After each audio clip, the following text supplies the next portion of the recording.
Што значи терминот медиумска писменост? Колку и како се познава медиумската писменост во Македонија?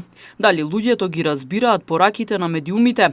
Дали размислуваат критички? Писменост, знаете што е? Мислите дека луѓето се медиумски описменети? Па не баш. Зошто? Па затоа што доста невестините, мислам, погрешно ги разбира и не ги сваќа работите како што медиумите ги пренесуваат. За жал. Колку луѓето се способни критички да размислуваат, добро да ги препознаваат пораките на медиумите? Па недоволно. Зошто е тоа така, што мислите? Зашто побитни са работете, економијата, без работа, со работа, со пандемијата се. И затоа не можат добро да расудуваат? Па јасно. И добро, медиуми како медиуми, колку се чита. Не верувам дека се критички. Добро ги примаат пораките од медиумите или си ги толкуваат како што им одговара? Па повеќе ги толкуваат како што им одговара и од друга страна народот веќе е доведен во тој степен да размислува повеќе нелогички отколку и критички отколку тоа според потребите моментални. Зашто во такво време живееме каде што економијата е најбитна, а економијата ја немаме. Штом ја немаш економијата и не можеш да имаш критичко мислење. Дали знаете што е медиумска писменост? Мислите дека граѓаниве се доволно медиумски описменети? Разбираат што се даваат информации? Некој да, некој не. Неспорна е важноста на медиумската писменост, затоа што луѓето кои ја познаваат може да ја разберат природата на содржините кои што се пласираат во медиумите, односно во јавноста, и на тој начин може да носат правилни одлуки важни за нив по однос на различни прашања. Умешноста на препознавање на содржините што ги нудат, особено новите технологии и техники за комуникација и новите медиуми, е уште поважна за децата и младите, зашто медиумските содржини често се поврзани со насилство, стереотипи, различни видови реклами, одредени видови говорна омраза, односно сето она што влијае врз свеста на младиот човек и врз неговото формирање. Медиумска писменост е тоа што треба да биде јавноста, односно во последно време значи младите и децата околу тоа да се запознаат со медиумите. Значи што е медиумите, што се медиумите, што конкретно нудат во нивните содржини медиумите, значи како да ги читаат, односно како да се однесуваат со медиумите, значи како да ги препознаваат вистинските вести, дезинформациите, односно лажните вести, значи кои се појавуваат во нив. Значи медиумската писменост е тоа што на некој начин ќе ја описменува јавноста со самите медиуми, со самите содржини на тие медиуми, со тоа, значи, што прават медиумите. Значи, во целина тие ќе бидат запознаени со медиумите. Тоа е, значи, медиумската писменост. Значи, како пишуваат медиумите, како да се читаат тие медиуми, како да ги одбереме најдобрите содржини од тие медиуми. Значи, како да ја запознаеме или да се запознаеме со вистината што ја нудат на вестата самите медиуми. Треба да се подигне свеста околу медиумското читање, односно медиумската писменост, околу тоа, значи, секој од нас да се едуцира во врска со медиумите. Ова важи, значи, опширно за јавноста, но, значи, треба уште повеќе да внимаваме во делот да се креира, значи, програми во основно, средно и универзитетско ниво, како посебни предмети, значи, да се учат како дигитална писменост, односно дигитална медиумска писменост, така да се нарече. Самиот збор писменост ја опишува способноста на лицата за читање и пишување, а ова е тесно поврзано и со медиумската писменост. Со поголемо искуство, граѓаните стекнуваат и развиваат вештини за писменост, што е всушност способност да се идентификуваат различни видови на медиумска писменост.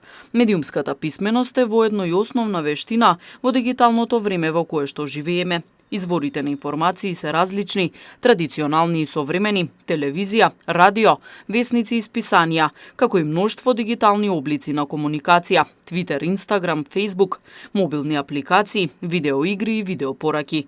Но медиумите најчесто споделуваат едно нешто. Некој е креатор на производот што се нуди, а тоа е направено со причина. Токму затоа, умното размислување и развојот на критичката мисла се дел од медиумската писменост. Кога зборуваме за ова медиумска, односно дигитална писменост, тоа бара и како законски решенија.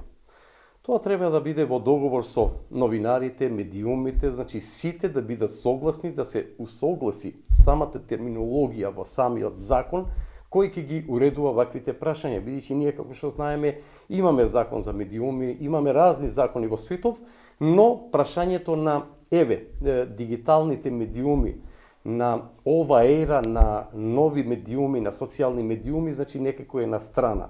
Запоставена е и мора и по ова прашање, внимателно да се обрнува внимание, да се изнаоѓат задоволителни решенија, првенствено тоа за да се заштити јавноста од ваквите дезинформации, односно од лажните вести кои и како имале нивни инфлуенцери кои нивното влијание го пружиле кај целата јавност. Постојат 5 клучни прашања што треба да се постават. Кој ја креира пораката што се испраќа? Кои техники се користени за да се привлече вниманието? Како може другите луѓе да ја разберат или да ја интерпретираат пораката различно од мене? Дали некои вредности или ставови не се застапени или се испуштени со оваа порака? Зошто оваа порака е испратена? На овој начин вие ги анализирате медиумите, нивната рефлексија и доколку има потреба можете да реагирате. Истовремено, јавноста треба да биде свесна за индикаторите кои што ни укажуваат на тоа што не се смета за медиумска писменост. Терминот медиумска писменост за прв пат бил дефиниран на Националната лидерска конференција за медиумска писменост во 1992 година.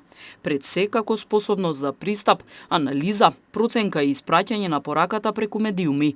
Неопходноста да се посвети поголемо внимание на медиумската писменост произлегува од напливот на нови медиуми и нивната употреба, особено од страна на младите и децата. Таа е дел и од образовниот процес во многу држави во светот, најмногу заради активностите на УНЕСКО, а во последните 2 децении и се дава поголемо значење во политиките и регулативите за медиумите. УНЕСКО го користи терминот медиумска информативна писменост, додека Европската повелба за медиумска писменост ги додава и аспектите, како што се однесувањето на публиката со цел да се избегне навредлива или штетна содржина, како и користење на медиумите со цел остварување на правата на граѓаните. Во Македонија се чини дека се уште не се знае доволно за значењето, улогата и важноста на медиумската писменост.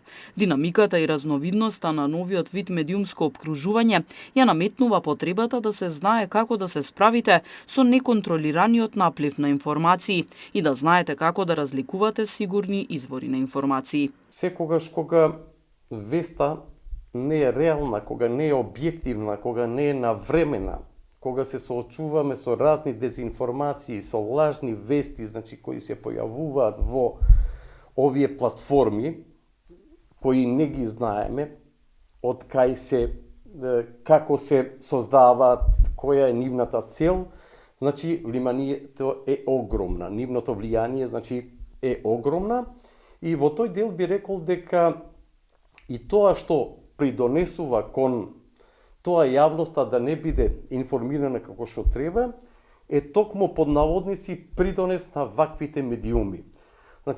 Тука давателот на една таква информација и примателот, каналите на комуникација тука создаваат шум.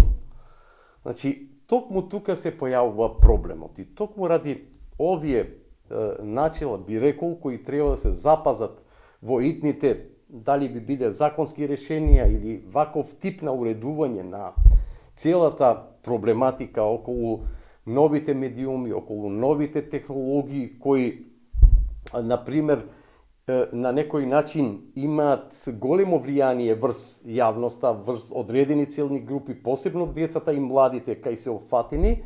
Затоа мислам дека идните решенија ќе морат не само тука кај нас, туку воопшто и во регионот, па и во целиот свет, значи да се донесат како такви, но секогаш велам усогласени со новинарите, со медиумите, со сите искуства, еве веќе имаме подолг период, значи откако би рекол под наводници делуваат ваквите медиуми дигитални, значи да водиме сметка значи за ова дигитална писменост како проблематика многу важна за понатамошниот развој и развиток на сите, мислам, полиња не само во делот на информирањето, туку и воопшто и науката е тука, образованието, културата, историјата, сите работи се на некој начин вклопени во ваквите медиуми кои нудат најразлични информации, но и со назнака дека истите понекогаш не ги прушат вистинските информации.